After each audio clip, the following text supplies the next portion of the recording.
I'd like to begin by going around and just asking you to say your name and your tribal affiliation if you have any. Okay, you want to start? Can we do this? Okay. Just quick, because it's only a couple of minutes. My name is Nicolas. I'm from Los Angeles. I'm Chicano, Mexica. I'm Krista from the Iowa Tribe of Kansas and Nebraska. I'm Amber, and I live in Cabazon, and I'm Cherokee. My name is Capelli. I'm native Hawaiian, and I am from the San Francisco Bay Area. My name's Fabian, and I'm Kauai. My name is Monica, and I'm from Chino Hills, and I'm Hopi, Choctaw, and Cherokee. My name's Elka, and I'm Kuya. I'm from Albany. I'm Skyla, Laguna, Pueblo, and Paiute. I'm Jana. I'm from Chino Hills, and I'm Native American. I'm Native Hawaiian, Apache, and Navajo. I'm Jessica. I'm from Chino Hills, just like her, and I'm Native Hawaiian, Navajo, and Apache. Hi, Susan Phillips. I'm from Los Angeles, Italian and English. Hi, I'm Lucy. I'm from New York City. I'm Russian, Hungarian. Very tribal. I'm Judy, and I'm Spanish. Do I look Spanish? That first picture you saw up there of the woman with the child, that was my great-grandmother. Her name was Edosia. That's the only name we know, but we don't have a first name or a last name. I don't know if you know California mission history, but I know we're part Kauai. The Spaniards came 500 and something years ago now. My family were the Indians who were put into Mission San Juan Capistrano and Mission San Diego, but mostly in Capistrano. When the Spanish sold the missions to Mexico in 1860, they kicked all the Indians off the missions. The Indians had been there for 300 years, had not lived out in the rancherias, did not know how to survive. They were thrown back into the countryside. If you've ever been in that area in the hills east of San Juan Capistrano, it's just arid desert, sort of like here, but not without the trees and stuff. And they didn't know how to survive, so they started selling their children. My great-grandmother was sold to the Carson family in what's now Carson, California, the Carson Ranch. Her sister was sold to a family in San Pedro. That's my mother. They lived really, really hard. They were slaves. This great-grandmother, Edosia, ran away with this young man who lived in San Pedro who had worked as an apprentice in a tin shop.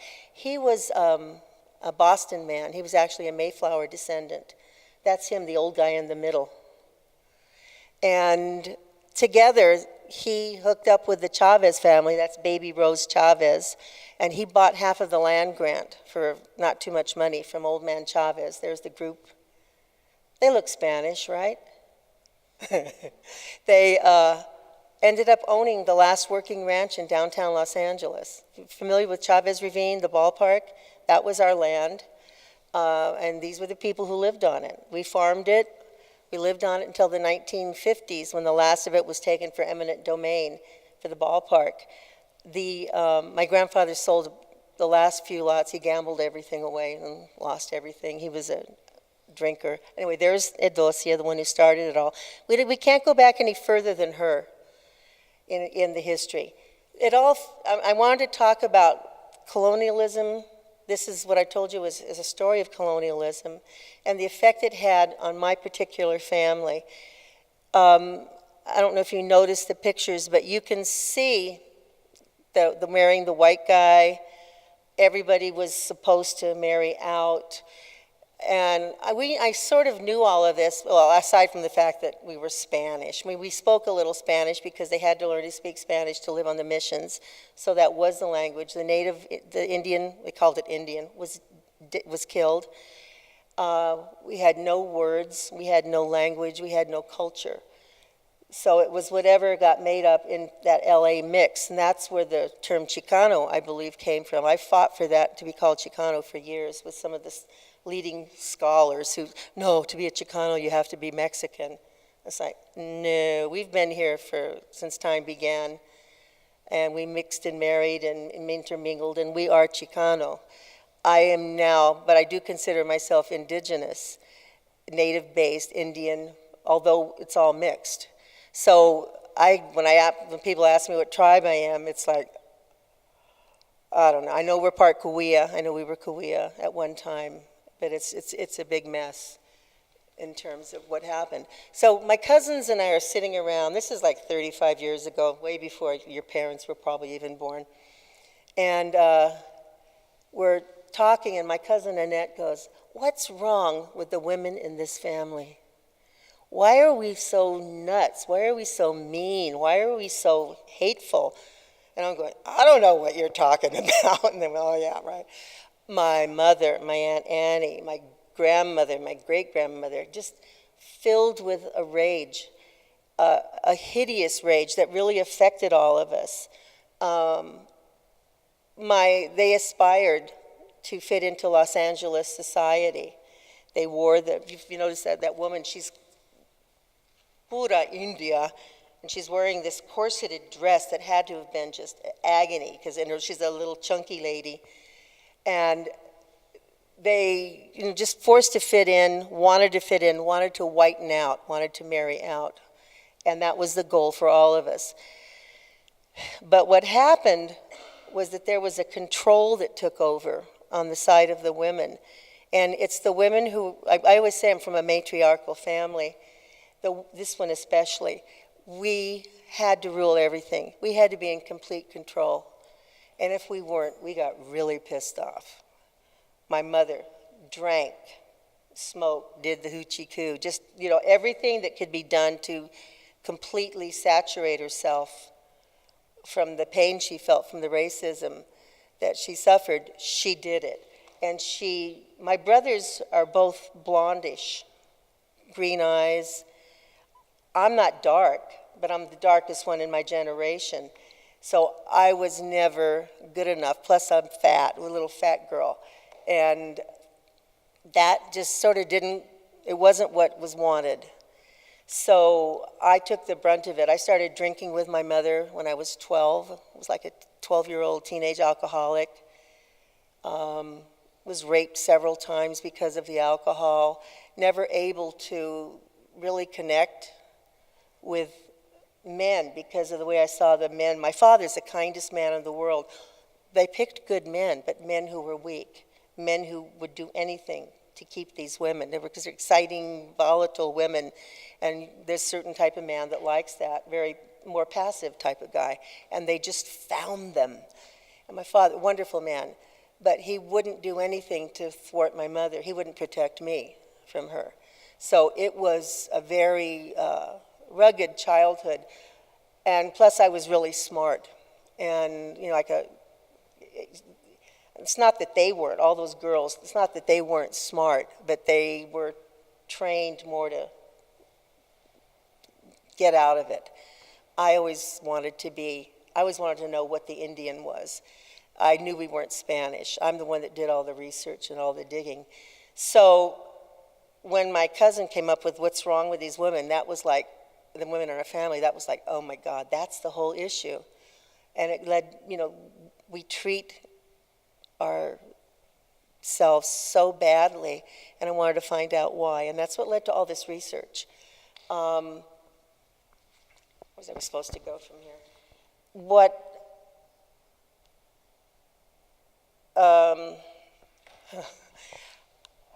When you get there, when you understand, when you do all this research, when you interview, I've interviewed everybody, all these women in this family, they're all women, by the way.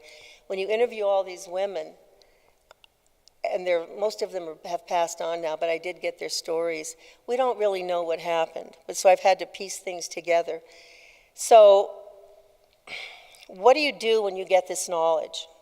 And that's where I've been working the last few years. I mean, I've devoted my life to teaching, to working with kids, working with children of color, mainly in inner city San Francisco. I was in Los Angeles city schools for a while and then up in San Francisco. And what do you do with this knowledge? What do you do when you understand your own background? How do you reach?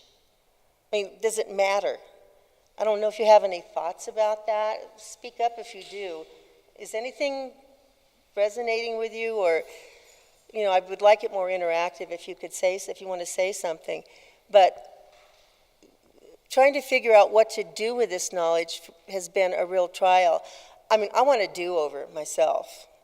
I mean, now that I've figured out, I've had to forgive my mother. I've been able to forgive my mother. I've been able to forgive these women for what they did to us. Not that it matters. It matters to me to be able to forgive. But then you understand it, so what do you do with it? You teach it, you talk about it, you write about it, you go out and you find other people and see if you can start dialogues with them. A lot of people don't want to deal with it. They say, who cares? It doesn't matter. We are what we are. We're here. But I think a lot of us do have this kind of thing in our background, the shame of being Indian, the shame of... You're from a different, actually, generation. The work we've been doing the last 30 years on this area has shown up, and there's much more pride now and much more self-respect among Native peoples. And I know at the World Indigenous Conference in New Zealand a couple of years ago, there were even white Indians from Northern Europe, the Sami people. There were people that came from all over, and they were together, and this is really cool. 5 orca whales came up to the sea where they were meeting and stood up on the water to look at them, to say hi, because the people were singing and drumming and going through the old things. So this is something that's been happening, and it's new, like the last 20, 30 years, not new to you, but new to me, because I'm almost 70. But so I guess there is no, I keep going back to do-overs. I wonder what, to do, again, I'm sort of, I don't know, I think I've said what I had to say. Does anyone have any comments or anything, or any questions? The thing of a do-over, I'm just going to do that a little bit more. I've made many mistakes in my life, and there's one thing I always wanted to do over, and that was summer of 1969. I want to go back to Lausanne, Switzerland. I was touring. I went into Europe, and I was supposed to be with. I loved this man. I loved him to death. He was just so sweet. But I just pulled it, and I'm not going to sleep with you. I'm not going to do what you want. And I took control, and I just ruined the whole relationship. Probably ruined my whole life. But I came back here, and that's when I got involved politically with this group, Los Siete de la Raza, with 7 guys who were accused of killing a policeman in San Francisco. And I became very involved in that. We got them off, and we worked with the Black Panthers. We did all this incredible work. And so I always wonder, do things happen for a reason? Do we learn from them? Do we meet people and they affect us? We don't get do-overs, but, I always wanted one. Anyway.